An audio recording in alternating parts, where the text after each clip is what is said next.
नमस्ते बच्चों, my self Jaiswal sir. हम पढ़ रहे हैं class 9 science chapter structure of the atom. So in last class we have seen alpha particles scattering experiment on gold foil. Here there were the 3 points which were considered by Ernest Rutherford, that alpha particles are taken because they are fast moving particles. Why the gold foil is taken? Because gold is having high malleability. A very thin sheet of gold can be chosen which is only 1000 atom thick. That's why gold foil is taken. And third point, it was expected, जैसा कि Thompson के model में था कि पूरा जो atom है उसमें सारा पॉजिटिव चार्ज डिस्पर्स्ड है, ये किसी एक जगह कंसंट्रेटेड नहीं है। तो अगर सारा टोटल मास पूरे जगह पे डिस्पर्स्ड होगा, फैला हुआ होगा, तो उसकी डेंसिटी कम हो जाएगी। और अगर उसी चीज़ को आप किसी छोटे प्लेस में रख दो तो उसकी डेंसिटी हाई हो जाएगी। यहाँ पर ये गोल्ड का एटम है जिस पर अल्फा पार्टिकल डाला गया।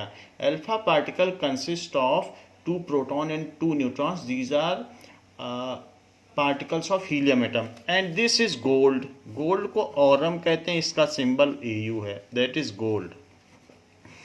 गोल्ड कंटेन्स, तो अगर मान लीजिए इसमें वैसे तो 79 प्रोटॉन्स होते हैं, 79 protons.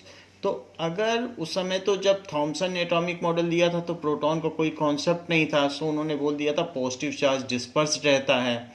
However, if the positive charge would have dispersed throughout the atom, then the density at any place of the atom will be least, वो बहुत कम होती। और ऐसे केस में ये हाई स्पीड वाला alpha particle, this is alpha particle, इसको penetrate करता हुआ, पार करता हुआ निकल जाता, लेकिन ऐसा नहीं पाया गया। In experiment there were some surprising facts have been came into light. So what were the observation of this? ये अल्फा पार्टिकल लार्जर एंगल पर भी डिफ्लेक्ट हुए और 1 alpha particle out of 20,000 has bounce back 180 degree. कुछ तो लौट भी आए। तो एटम में तो ऐसी कोई जगह नहीं दिख रही है जहाँ से ये लौट के आ जाए। इलेक्ट्रॉन तो एक पर्ल की तरह है। अगर मान लीजिए फुटबॉल है तो इलेक्ट्रॉन से टकरा कर तो इतना हैवी और हाई वेलोसिटी की चीज़ तो नहीं लौट सकती। तो रदरफोर्ड को ये सोचने पर इस एक्सपेरिमेंट ने मजबूर कर दिया कि एटम में ऐसी क्या चीज़ है जिसने इसे बाउंस बैक करा दिया। जैसा कि हमने आपको एक्सपेरिमेंट में भी दिखाया कि कुछ पार्टिकल्स बाउंस बैक हो गए और वीडियो में भी ये बात दिखाई। What were the observations of Rutherford's experiment? Let us see it. So on next page, observations are given in book. So these are the observations, 3 observations. Now, so observations of alpha particle scattering experiment.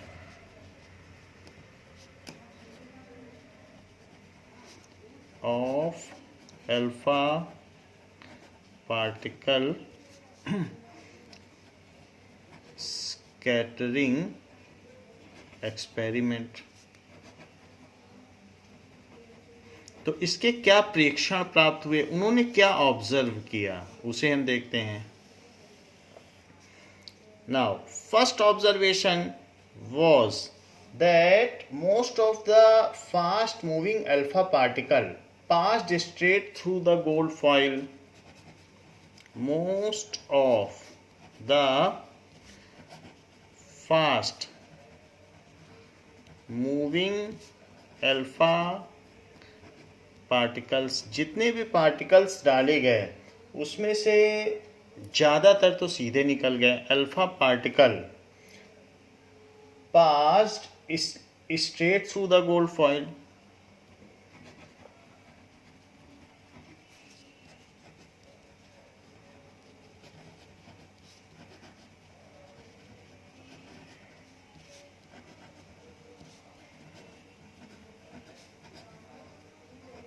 So book में आपके दिया गया है कि 12,000 particles का experiment है, तो 12,000 mostly 99% तो सीधे निकल गए। सेकेंड पॉइंट ऑब्जर्वेशन का उन्होंने क्या देखा, उन्होंने देखा कि some of the alpha particles were deflected by foil by small angle. The alpha particles were deflected by foil। जो गोल्ड फॉइल थी उससे कुछ पार्टिकल्स डिफ्लेक्ट हुए by small angle, 3 degree 4 degree at most 10 degree by small angles. कुछ ऐसे particle भी दिखे। And the third observation was that surprisingly 1 out of every 12,000 particles appeared to rebound। उनमें से 12,000 में से एक पार्टिकल, एवरी 12,000 में से लगभग एक पार्टिकल ऐसा था जो बाउंस बैक कर गया। यही वो इवेंट थी जिसकी वजह से थॉमसन्स मॉडल कोलैप्स कर गया, फिर नहीं चल पाया। इसको वो एक्सप्लेन नहीं कर पाया, वो अभी हम बताएंगे आपको। Surprisingly 1 out of every 12,000 alpha particles, हर 12,000 में एक particle appeared to rebound,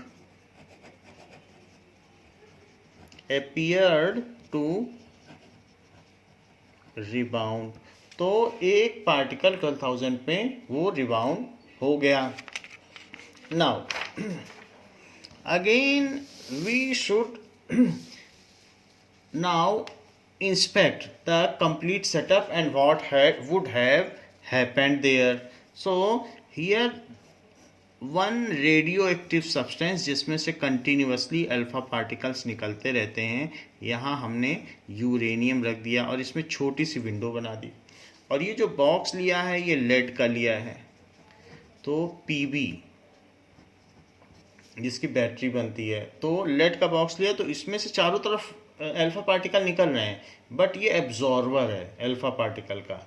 so it is absorber, तो कहीं बाहर नहीं जा पा रहे हैं, जिसमें यहाँ पर होल है वहीं से ही अल्फा पार्टिकल बाहर निकल पा रहे हैं। सो अल्फा पार्टिकल यहीं से निकल रहे हैं और ऑब्जर्वर को कोई नुकसान नहीं है जो एक्सपेरिमेंटर है।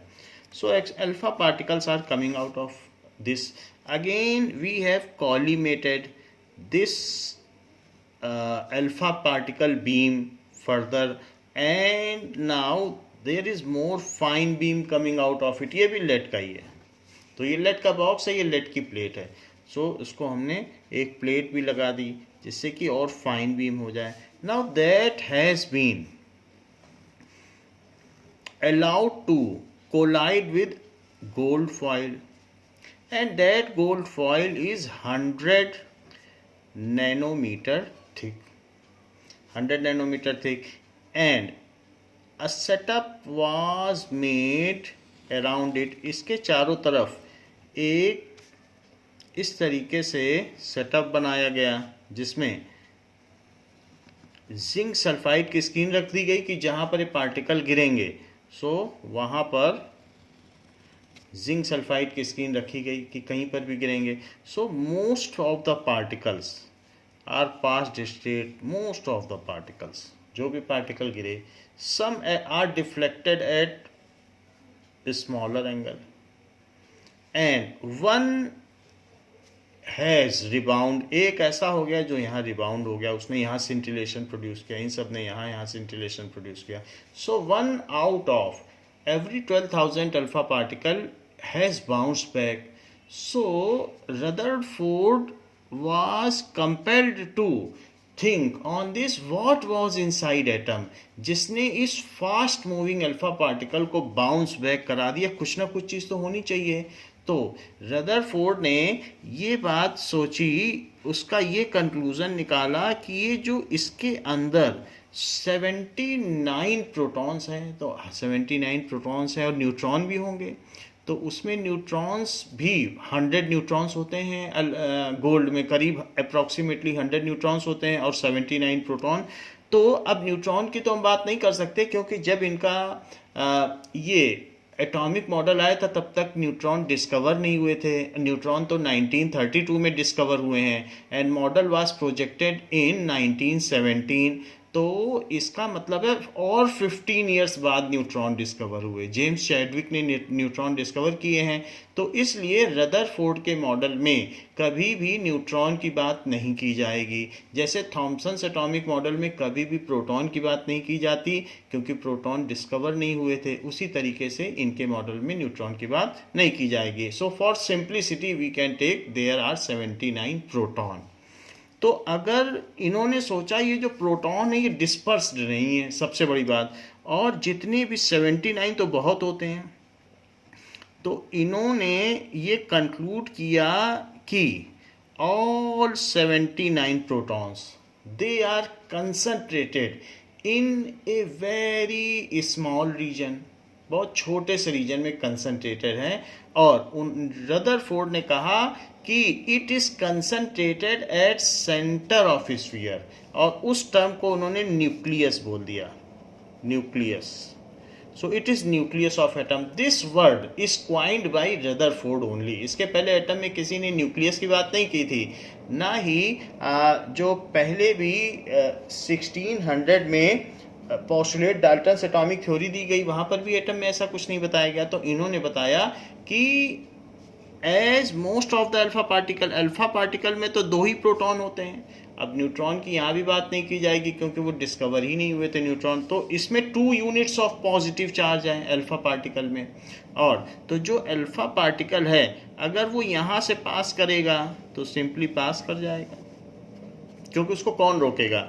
यहाँ से अगर यही टू प्रोटॉन्स हैं, ये सब प्रोटॉन्स में दिखा रहा हूँ, ये क्या है, दीज आर प्रोटॉन्स, ये सब भी 2 प्रोटॉन्स, ये भी प्रोटॉन्स। तो अगर ये अल्फा पार्टिकल में 2 प्रोटॉन्स होते हैं तो ये भी पास कर जाएगा, और कहीं से भी जाएगा ये 2 प्रोटॉन्स यानी अल्फा पार्टिकल, तो वो भी पास कर जाएगा।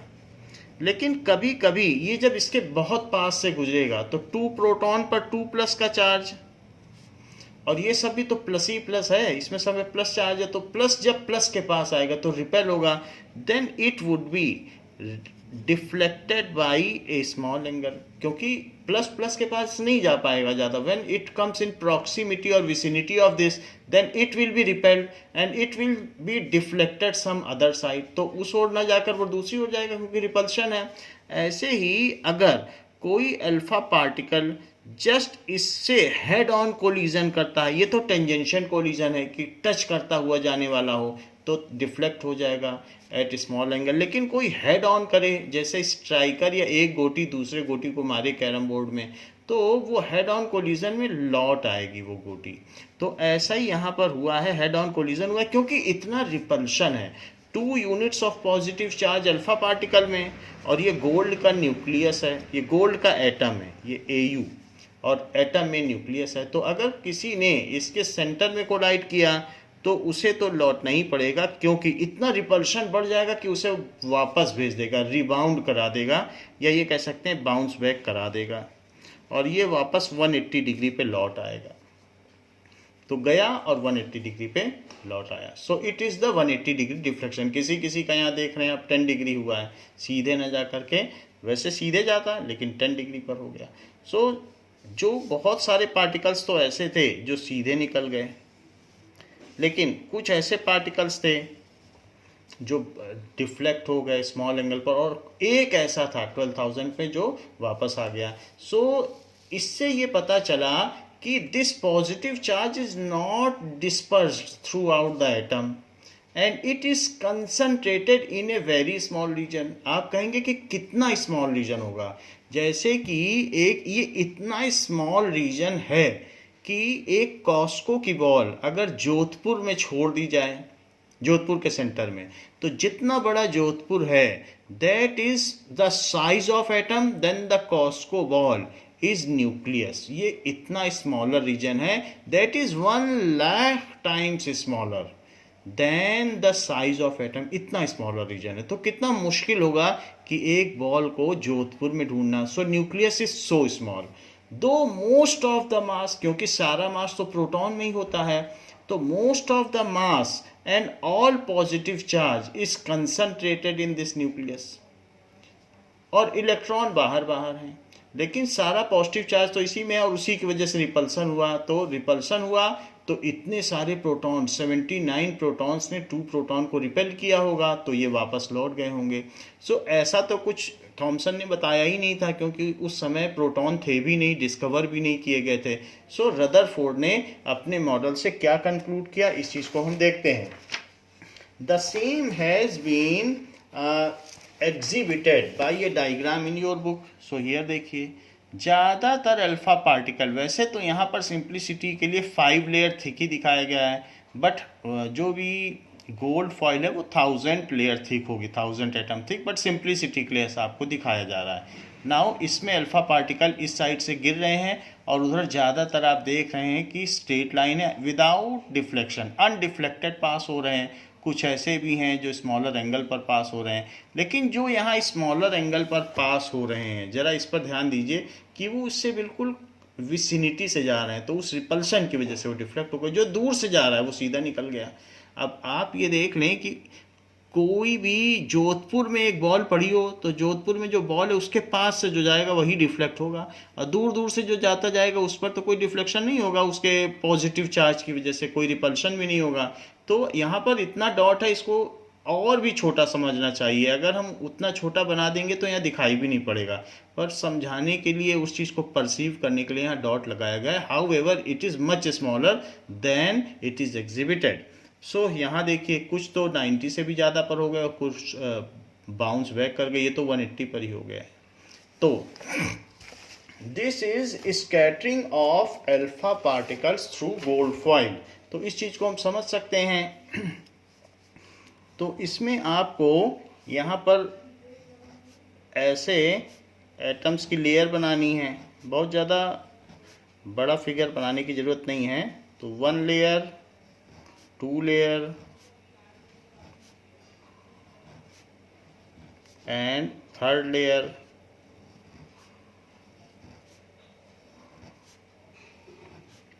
So these are layers of atom, and in gold they are well arranged. इनका जो क्रिस्टलाइन लैटिस होता है, जो अरेंजमेंट होता है, वो एक पैटर्न में होता है। सो इस तरीके से दिखाया गया। और ये 5th लेयर।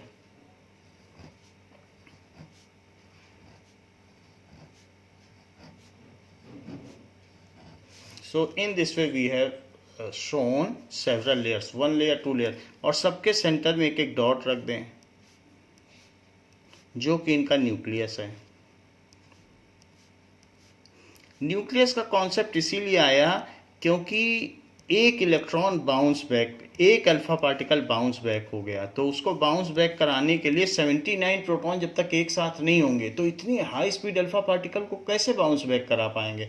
अगर डिस्पर्स होंगे तो 2 प्रोटॉन्स हैं, उनको अगर ये पूरे में डिस्पर्स होंगे तो सिंगल प्रोटॉन तो कभी भी वो करा ही नहीं पाएंगे, और वो आगे निकलता चला जाएगा। तो इसलिए इनको एक दूसरे से हाथ बांधे खड़े रहना पड़ेगा इसको वापस भेजने के लिए, क्योंकि 79 पॉजिटिव चार्ज के सामने 2 यूनिट्स ऑफ पॉजिटिव चार्ज नहीं टिक पाएगा। So this was the conclusion made by Rutherford. Here alpha particle experiment we can see. Now just to see what has happened here, तो यहाँ पर हम क्या करते हैं कि जो अल्फा पार्टिकल ऐसे गया तो इस एटम के पास आएगा तो डिफ्लेक्ट हो जाएगा, क्योंकि यहाँ इसकी प्रॉक्सिमिटी पे आ गया। तो ये अल्फा पार्टिकल के न्यूक्लियस के पास आ गया, तो कोई जो किसी से भी इंटरेक्ट ना करे वो तो सीधा निकल जाएगा। तो इस तरीके से आपको देखना पड़ेगा कि कौन सा सीधा, तो फिगर में ऐसा बनाना पड़ेगा कि कुछ सीधे निकल गए, जो किसी से इंटरेक्ट ना किए तो वो ऐसे निकल गए। तो ऐसे आपको बहुत सारे प्लेसेस जब स्केल रखेंगे तो मिल जाएगा। तो ऐसे यहाँ पर ऐसे बना सकते हैं, केयरफुली बनाना पड़ेगा कि जो ये यहाँ से बाउंस बैक कर गया, ऐसे बना दें। तो जहाँ पर भी किसी एटम पर होगा तो यहाँ पर आपको दिखाना है, बड़ा थोड़ा फिगर बनाएंगे तो पता चल जाएगा। कभी भी न्यूक्लियस के कांटेक्ट में आएगा, ये सीधा निकल गया। तो इसी तरीके से यहाँ से आप बनाएंगे तो यहाँ से ये डिफ्लेक्ट हो जाएगा ऐसे। सो इन दिस वे स्कैटरिंग दिखाई जा सकती है। एंड ये तो न्यूक्लियस के पास जब होगा तो इसे डिफ्लेक्शन दिखाना पड़ेगा। थोड़ा सा बड़ा फिगर बनाएंगे तो the same has been shown in your book कि व्हेन इट इस टेंजेंशियल, देखिए कितने फाइन तरीके से दिखाया गया। टेंजेंशियल है तो थोड़ा सा रिपल्शन हो गया, और जो थोड़ा दूर जा रहा है वो सीधा निकल गया। जो इसको हेड ऑन कोलिजन कर रहा है, बिल्कुल टकरा ही जाता है, तो वो डिफ्लेक्ट हो गया। और भी हेड ऑन कर दे तो बिल्कुल 180 पर हो जाएगा। सो किस तरीके से उन दोनों के बीच में कोलिजन हो रहा है, it all depends on this. जैसे हम स्नूकर में एक बॉल को दूसरी बॉल से मारते हैं तो अलग अलग एंगल पर एक बॉल क्यू होती है और एक टारगेट होती है, तो उससे अलग अलग डिफ्लेक्शन पैदा किया जा सकता है। Similar is the case here with the alpha particle scattering experiment, and that you can draw the diagram by seeing in your book. So this is the scattering of alpha particle by a gold foil. इस diagram को हमें practice करना चाहिए, ये आगे हमारे साथ BSc तक काम में आएगा। So this is alpha particle scattering experiment.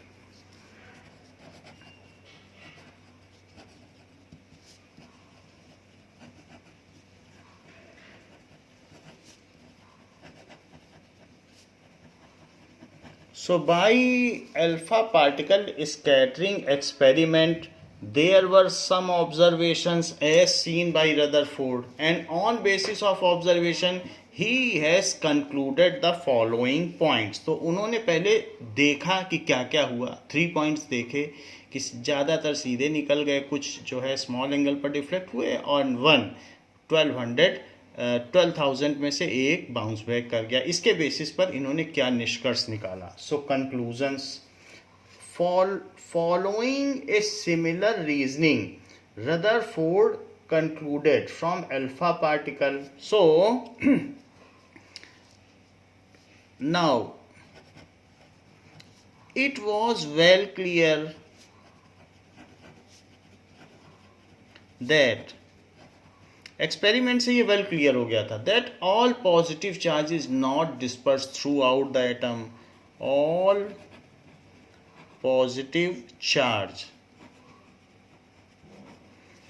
And mass भी पूरे में डिस्ट्रीब्यूट नहीं है। जरूर कोई एक पार्ट डेंसेस्ट होना चाहिए जिसमें बहुत छोटे से रीजन में सारा मास हो जाए, तो उसकी डेंसिटी काफ़ी हाई हो जाएगी।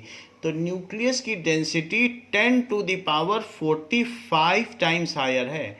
यू कैन जस्ट इमेजिन कि जो एटम की डेंसिटी है उससे कितने गुना ज़्यादा है। 10 गुना ज़्यादा होने से ही कितना ज़्यादा हो जाता है यहाँ, तो 10 to the power 45 times, 45 zero extra लगाओ, इतनी ज़्यादा उसकी डेंसिटी है। यानी कि आप ये देख लें कि अगर ये एटम है तो इसके सेंटर में ये न्यूक्लियस है, इतना ही है। अब ये पॉइंट से भी छोटा होगा, अगर हम उतना छोटा बनाएंगे तो आप देख ही नहीं पाओगे, तो फिर भी बस आपको परसीव करने के लिए मैंने इतना बड़ा बना दिया। इसका जो साइज़ है न्यूक्लियस का साइज़, ये 10 टू द पावर -15 मीटर है, इतना छोटा है, 1 लाख गुना। जबकि एटम का क्या साइज़ है, 10 टू द पावर -10 मीटर। यानी इसमें डेसिमल के आगे 10 जीरो लगाएंगे तब 1 आएगा, इसमें डेसिमल के आगे 15 जीरो लगाएंगे, ज़रा देखें तो -15। तो इसमें 10 के आगे 15 जीरो 1 लाख गुना और छोटा है, 1 लाख टाइम्स स्मॉलर। और पूरा एटम तो एम्प्टी है, अगर हम देखेंगे तो मोस्टली इसमें इलेक्ट्रॉन ही स्कैटर्ड हैं, तो इसमें मास बहुत थोड़ा सा ही एटम में पूरे में फैला, और इसकी density 10 to the power 45 times higher है। इतना कॉम्पैक्टली प्रोटॉन्स इसमें अरेंज्ड हैं, तो बहुत ज़्यादा डेंसिटी है और सारा पॉजिटिव चार्ज यहीं कंसंट्रेटेड है, जैसे कि यहाँ दिखाया गया है। Now it was well clear that all positive charge and most of the मास का मतलब है कि ऑल तो नहीं, लेकिन most of the mass, electron तो बाहर ही रहेंगे। तो इन्होंने बताया most of the mass is concentrated in a very small region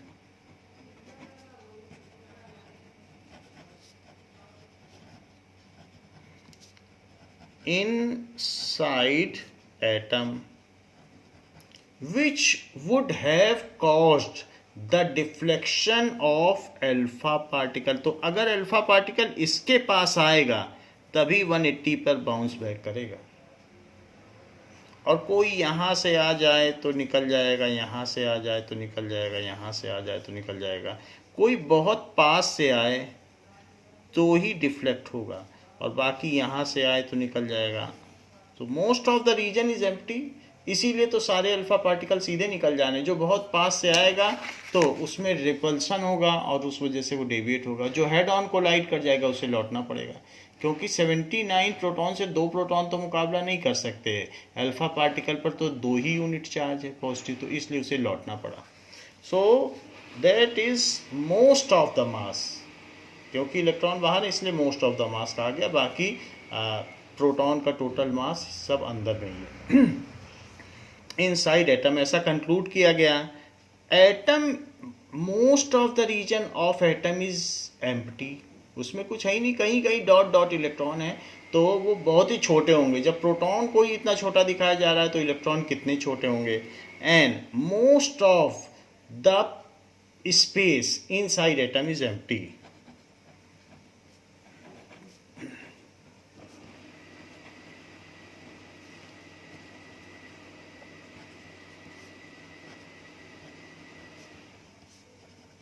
empty तभी तो most of the alpha particle have passed without any deviation. इससे पता चल सकता है कि most of the space is empty.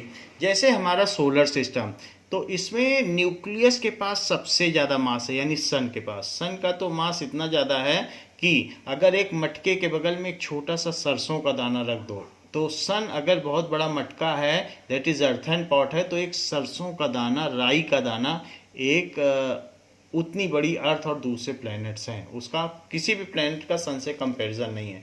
तो जैसे सन में मोस्ट ऑफ द मास है, वैसे ही सोलर सिस्टम की तरह रदरफोर्ड का मॉडल भी कहा जाता है कि उसी तरीके से जैसे सन के चारों तरफ प्लैनेट्स चक्कर लगाते हैं, various planets revolve around the sun in solar system, in the similar manner electrons are revolving around nucleus. ऐसी बात कही गई, तो रदरफोर्ड का मॉडल सोलर सिस्टम पर बेस्ड है। Now, what were the conclusion derived by above experimental observation? So, following conclusions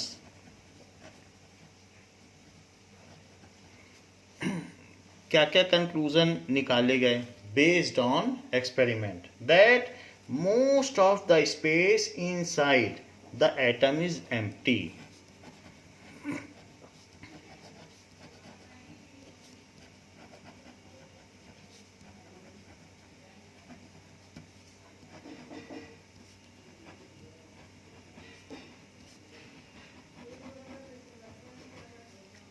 And because most of alpha particle pass through the gold foil without getting deflected, as ज़्यादातर alpha particle सीधे निकल गए, तो इससे conclude होता है कि ज़्यादातर स्पेस तो एम्प्टी ही है, तो खाली है, रिक्त स्थान है। As most of the alpha particles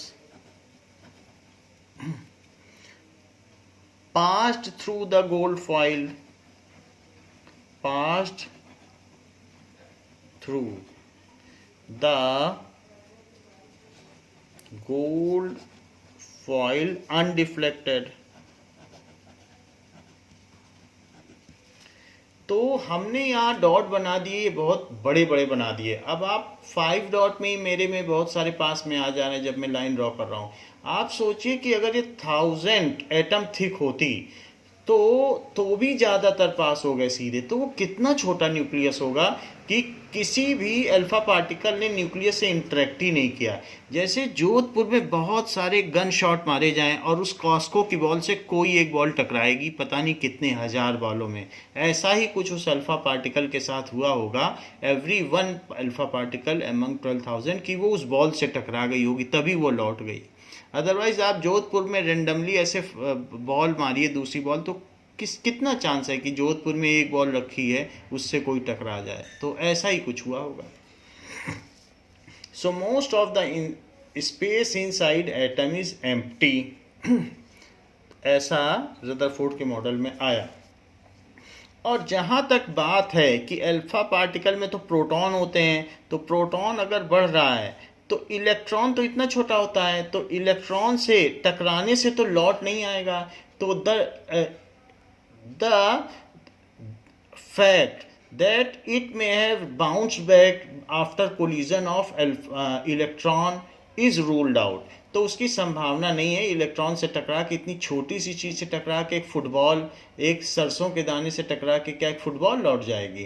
तो इसलिए जो थॉमसन ने मॉडल दिया था कि प्लम पुडिंग मॉडल है या सीड्स इन वाटरमेलन, तो उस सीड से टकरा के, इतने छोटे छोटे सीड से बड़ी चीज़ें टकरा के कहाँ लौट सकती हैं। तो इसलिए अगर आप ये सोच रहे हैं इलेक्ट्रॉन से टकरा के लौटा होगा, जबकि एक प्रोटॉन का मास 1840 टाइम्स हैवियर है और दो प्रोटॉन है अल्फा पार्टिकल में, तो क्या वो इलेक्ट्रॉन से टकरा के लौट जाएंगे।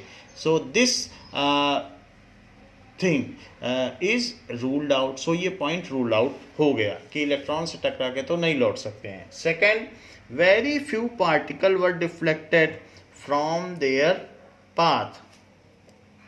तो दूसरी बात, पहली बात तो ये निकाली कि ज़्यादातर स्पेस एम्प्टी है, और दूसरी बात इन्होंने क्या बताई कि very few particle were deflected eight small angles. So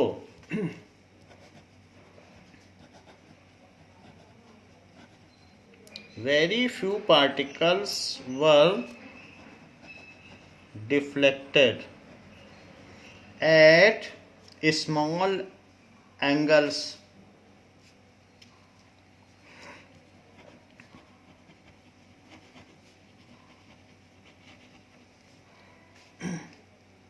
indicating that positive charge occupies very little space, कि सारा पॉजिटिव चार्ज किसी लिटिल स्पेस में ही है, तभी तो थोड़े पार्टिकल जो इसके पास से गुजरे वो डिफ्लेक्ट हुए। दिस इंडिकेट्स, इससे क्या इंडिकेट होता है, indicating that all positive charge occupies a very small space।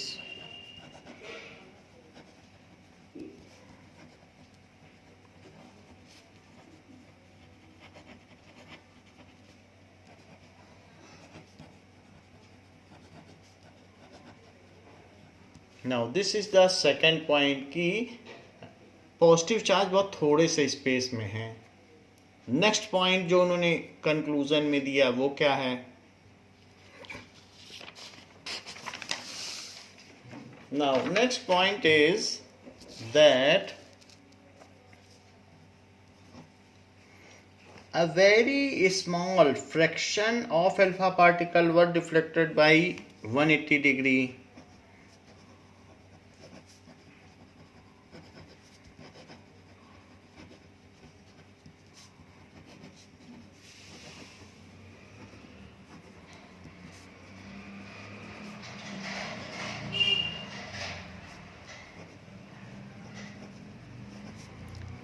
One 180 degree यानी बाउंस बैक, तो बहुत थोड़े पार्टिकल बाउंस बैक हुए, 1 आउट ऑफ 12,000। इंडिकेटिंग, इससे क्या इंडिकेट होता है,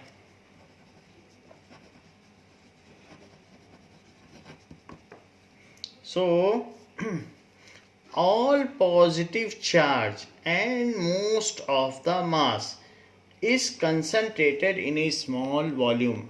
ऑल मास मत लिख देना क्योंकि इलेक्ट्रॉन बाहर रहते हैं, तो most of the mass, indicating that all positive charge and most of the मास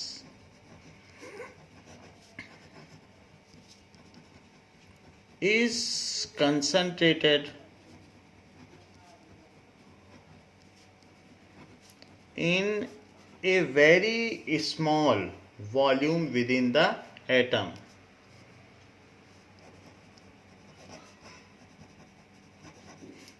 तो बहुत से छोटी जगह में, बहुत छोटी सी जगह में अगर बहुत सारा मास आ जाए तो डेंसिटी तो बड़ी उसकी ज़्यादा हो ही जाएगी, क्योंकि डेंसिटी मास अपॉन वॉल्यूम है।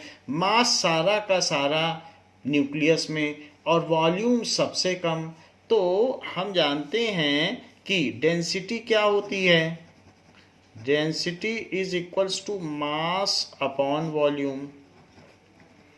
तो एटम के न्यूक्लियस का वॉल्यूम सबसे कम और उसके न्यूक्लियस में सबसे ज़्यादा मास, तो कभी न्यूमरेटर बहुत बड़ा हो जाए और डिनोमिनेटर बहुत छोटा कर दो तो वो चीज़ तो बड़ी हो ही जाएगी, तो इसलिए डेंसिटी ज़्यादा हो गई। आप देख लें, अगर 10/2 लिखें और 10/5 लिखें, कौन सा नंबर बड़ा है? जिसमें 2 है वही बड़ा है, तो डिनोमिनेटर छोटा होने से वो नंबर बड़ा हो ही जाएगा, fraction.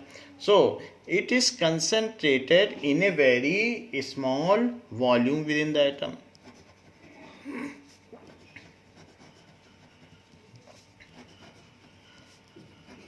So nuclear is much denser than atom, 10 to the power 45, 5 times more denser.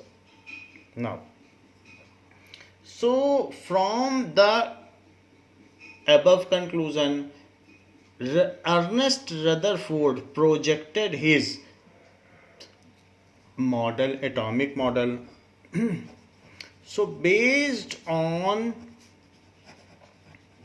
above conclusions, Ernest Rutherford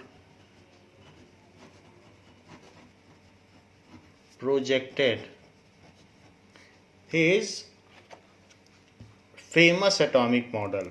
So milestone कहा जाता है रदरफोर्ड का एटॉमिक मॉडल।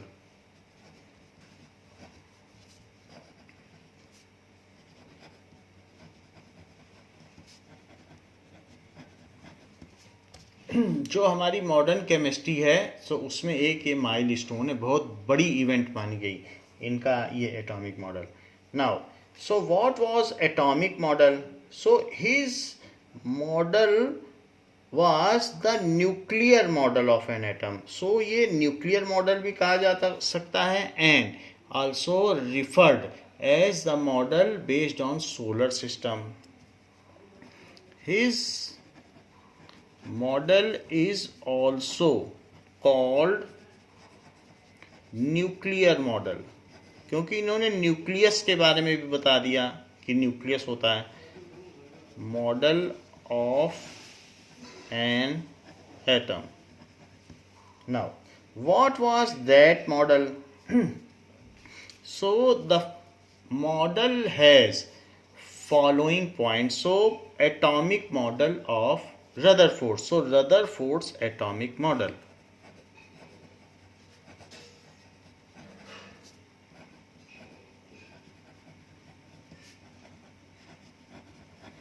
दूसरी चीज़ें तो इम्पॉर्टेंट हैं, बट रदरफोर्ड्स का एटॉमिक मॉडल सबसे ज़्यादा इम्पॉर्टेंट है। कंक्लूजन्स भी इम्पॉर्टेंट हैं, ऑब्जर्वेशंस भी इम्पॉर्टेंट हैं, एक्सपेरिमेंटल सेटअप भी इम्पॉर्टेंट है, but this is most important.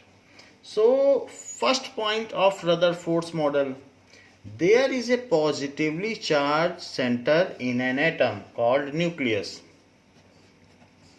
There is a positively charged center, positively charged center in an atom,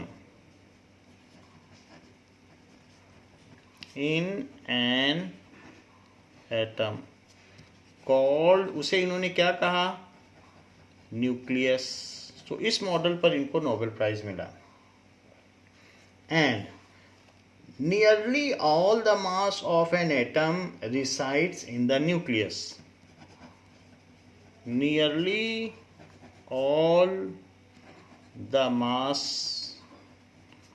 of an atom. Nearly क्यों कहा गया? एक्सक्लूडिंग इलेक्ट्रॉन, क्योंकि इलेक्ट्रॉन बाहर रहते हैं, न्यूक्लियस में नहीं रहते हैं। सो resides inside nucleus।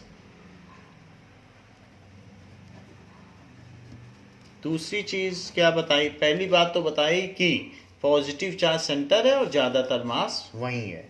Second point इनके मॉडल का क्या है? The electrons revolve around the nucleus in well defined orbit. The electrons revolve around the nucleus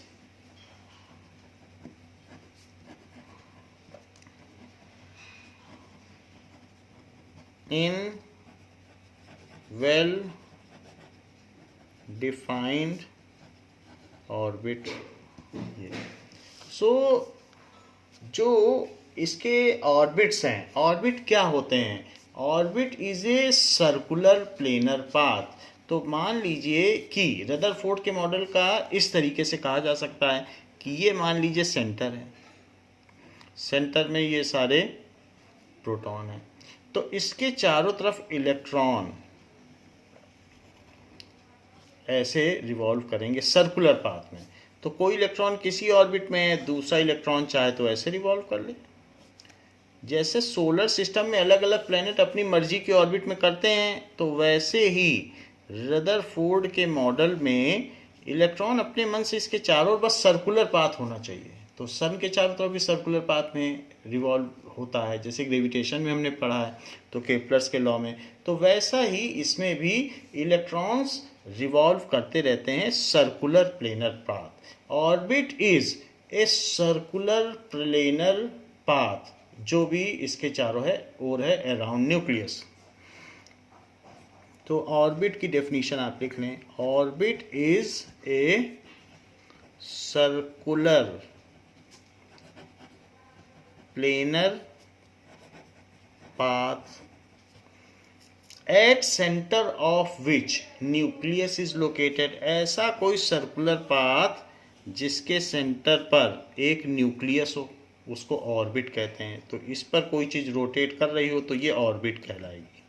तो ये वेल डिफाइंड पाथ है। हमेशा इलेक्ट्रॉन पूरी ज़िंदगी यहीं घूमता रहेगा, वो चेंज नहीं करेगा अपना पाथ। जैसे अर्थ घूम रही है, रोटेट कर रही है 365.25 डेज में, ऐसे ही कोई भी इलेक्ट्रॉन वेल डिफाइंड पाथ में रोटेट करता ही रहेगा उसी पाथ में।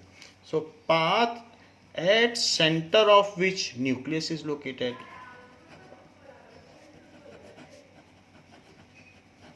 ये न्यूक्लियस है, इज लोकेटेड। तो ये डेफिनेशन कोई पूछे तो आप बता सकते हैं। However it is not the part of atomic model. Orbit की अलग से डेफिनेशन आपको बताई। Next is the size of nucleus is very small as compared to size of atom. The size of nucleus is very small as compared to size of atom। तो वो काफ़ी छोटा है। Size of nucleus is 10 to the power -15 metre. Decimal के आगे 15 zero. तो ये आपके रेफरेंस के लिए हम बता देते हैं कि size of nucleus is 10 to the power -15 metre. And size का मतलब आप इसके डायमीटर से कर सकते हैं। एंड साइज ऑफ एटम, तो वो मोल कॉन्सेप्ट में हमने पढ़ा भी था कि 10 to the power -10 मीटर होता है। So size of atom is 10 to the power -10 metre. So इससे पता चल सकता है कि इससे ये 1 लाख टाइम्स ग्रेटर है। अभी इसमें 10 to the power 5 का मल्टीप्लाई करो तब ये आएगा, इतना बड़ा है। Now this was Rutherford's atomic model. It is also similar to model of solar system. This model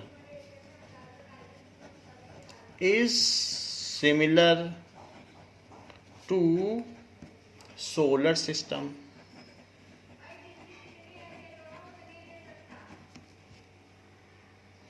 Now this is all about how Rutherford's atomic model look alike.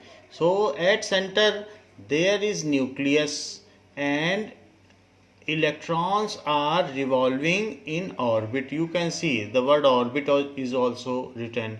So this is all about Rutherford's atomic model. The same thing can be seen अगर alpha particles gold foil से pass होते हैं तो most of the alpha particles are passing straight. यहाँ पर भी ये देखा जा सकता है ये स्ट्रेट पास हो रहे हैं. And here also dot is the nucleus and gold is a larger atom. तो न्यूक्लियस को यहाँ डॉट से दिखाया गया है.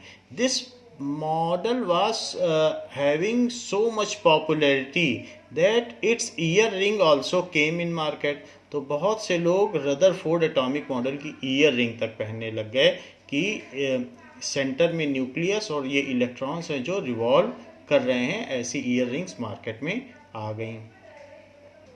Now we can have better idea by seeing this video that how he has reached to this conclusion that the center should have most of the charges, that is all positive charges and most of the mass. Let us see it.